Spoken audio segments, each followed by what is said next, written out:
বলিউডে গত কয়েক বছর ধরেই উগ্র হিন্দুত্ববাদী সিনেমার সংখ্যা বাড়ছে। সাম্প্রদায়িক ঘরানার সিনেমা এক শ্রেণীর দর্শকের মধ্যে গ্রহণযোগ্যতাও পাচ্ছে। বিশেষ করে ভারতে মোগল আমলের শাসকদের বিরুদ্ধে এক ধরনের প্রোপাগান্ডা চলছে বলিউডে। শাভা, পদ্মাবত সিনেমাগুলো তারই প্রকৃষ্ট উদাহরণ।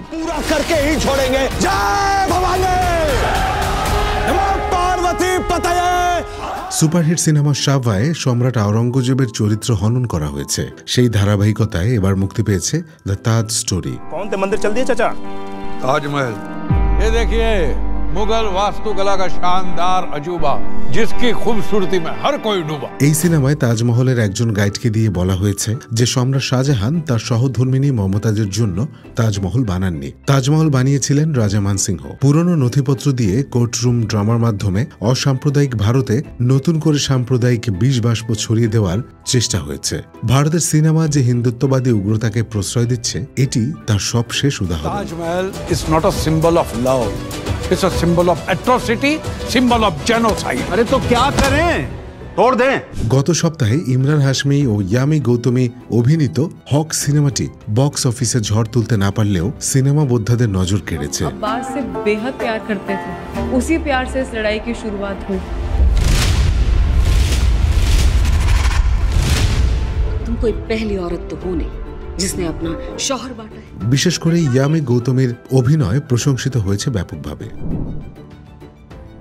14 নভেম্বর মুক্তি পাচ্ছে দে দে প্যার দে 2। I made breakfast. भाभी जी लीजिए ना। भाभी जी? भाभी जी? मम्मी जी? मम्मी जी? मम्मी जी? এই সিনেমার প্রথম সিজনটি দর্শক প্রিয়তা পেয়েছিল, তাই সিজন 2ও দর্শকদের ভালো লাগবে বলে ধারণা করা হচ্ছে। অজয় দেবগান, টাবু এবং রাতুল প্রীত সিং এই সিনেমার গানগুলো ইতিমধ্যে জনপ্রিয় হয়েছে।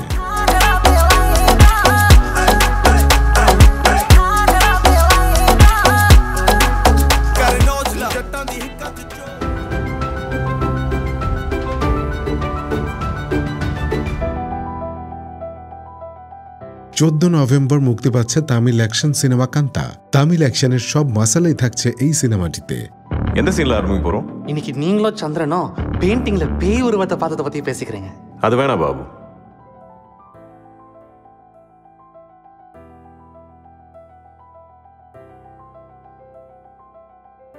নেটফ্লিক্সে 13 নভেম্বর মুক্তি পাচ্ছে দিল্লি ক্রাইম सीजन 3।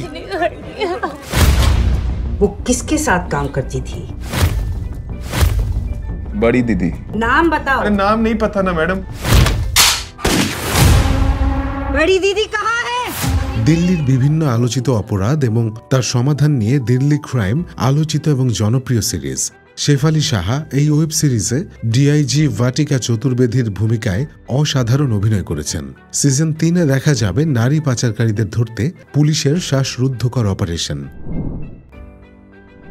আপনি যদি 70 কিংবা 80 দশকের বলিউড সিনেমার ভক্ত হন, রেখা অথবা শ্রীদেবী যদি আপনার জীবনকে কখনো আচ্ছন্ন করে রাখে, তাহলে এবারের ছুটিটা আপনার সত্যিই রঙিন হবে। নেটফ্লিক্সে দেখতে পারবেন সিলসিলা এবং চাঁদনি। আগামী শুক্রবার থেকে দেখা যাবে রেখা ও শ্রীদেবী অভিনীত এই 2 সুপারহিট সিনেমা। 7 নভেম্বর থেকে সনি লিভে শুরু হয়েছে মহারানী সিরিজের 4th সিজন। घर को ठीक रखने के लिए गांव का ठीक रहना जरूरी है और गांव के ठीक रहने के लिए राज्य का ठीक रहना जरूरी है। হুমা কুরেশি অভিনীত বিহারের রাজনীতি নিয়ে সিরিজটি দারুণ জনপ্রিয়। প্রাইম ভিডিওতে বৃহস্পতিবার দেখবেন কাজল ও টুইঙ্কেল খান্নার উপস্থাপনায় টু মাচ এর 8ম পর্ব। এবার কথা বলতে আসবেন ভিকি কুশল আর কৃতি শ্যানন।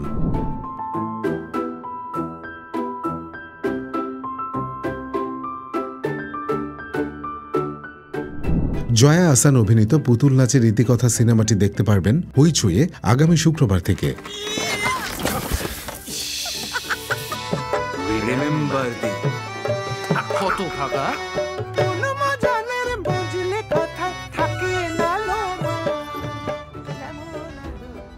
গত অক্টোবরে কলকাতার প্রেক্ষাগৃহে মুক্তি পেলেও সাফল্যের মুখ দেখেনি মানিক বন্দ্যোপাধ্যায়ের কালজয়ী উপন্যাসের কাহিনী অবলম্বনে নির্মিত এই সিনেমাটি।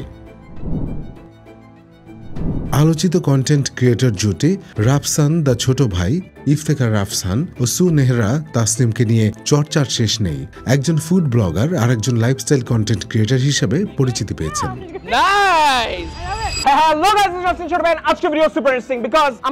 মূলত তারা একক কন্টেন্ট নির্মাণ করেন, পাশাপাশি বেশ কয়েকটি কন্টেন্টে জুটি বেঁধেও হাজির হতে দেখা যায় দুজনকে। 6 নভেম্বর মুক্তিপ্রাপ্ত আলোচিত content this changed a girl's life এ জুটি বেঁধেছেন রাফসান ও সু নেহরা। বিকালের আড্ডা আর গানকে পরিণত করেছে শিল্পে। হাতে সুই সুতা।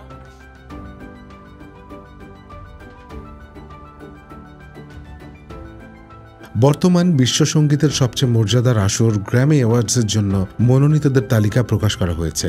গত শুক্রবার অনলাইনে গ্র্যামি অ্যাওয়ার্ডসের মনোনয়নের তালিকা ঘোষণা করা হয়। শুরুতে স্বাগত বক্তব্য রাখেন রেকর্ডিং একাডেমির সিইও হার্ভি ম্যাসন জুনিয়র। মোট 95টি বিভাগে মনোনীতদের নাম প্রকাশের আয়োজনে অংশ নেন তারকারা। এবারের ঘোষণায় সবচেয়ে বেশি আলোচনায় আছেন মার্কিন র্যাপার কেন্ড্রিক লামার। টানা দ্বিতীয় বছরের মতো তিনি মনোনয়নের শীর্ষে অবস্থান করছেন। 2025 সালে 5টি গ্র্যামি জয়ের পর এবার 2026 সালের জন্য তিনি মনোনীত হয়েছেন মোট 9টি বিভাগে।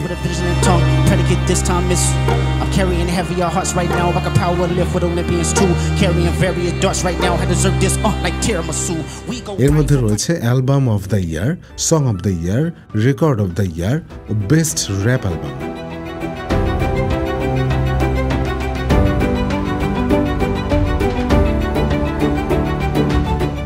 ফিউশন রান্নার শিল্পকে বড় পরিসরে তুলে ধরতে চলছে অনুষ্ঠান starship fusion kitchen, powered by আমা।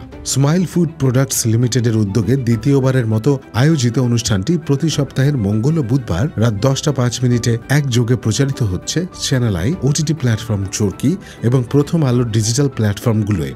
অভিনেত্রী মাসুমা রহমান নাবিলার উপস্থাপনায় প্রতি পর্বে থাকছেন দেশ বিদেশের দুজন খ্যাতনামা রন্ধনশিল্পী। মোট 30 পর্বে নির্মিত রান্না বিষয়ক অনুষ্ঠানটির এবারের আসরের অন্যতম চমক স্টারশিপ ফিউশন শেফ প্রতিযোগিতা। নিউজ 24-এ প্রতি শনিবার রাত 8টায় দেখা যাবে জনপ্রিয় অনুসন্ধানী প্রতিবেদনমূলক অনুষ্ঠান প্রেক্ষাপট। অনুষ্ঠানটি উপস্থাপনা করেছেন জাতীয় চলচ্চিত্র পুরস্কারপ্রাপ্ত অভিনেত্রী জাকিয়া বারি মমো। আগামী 15 নভেম্বর দেখা যাবে সরকারি হাসপাতালের ভেতরের অবস্থা।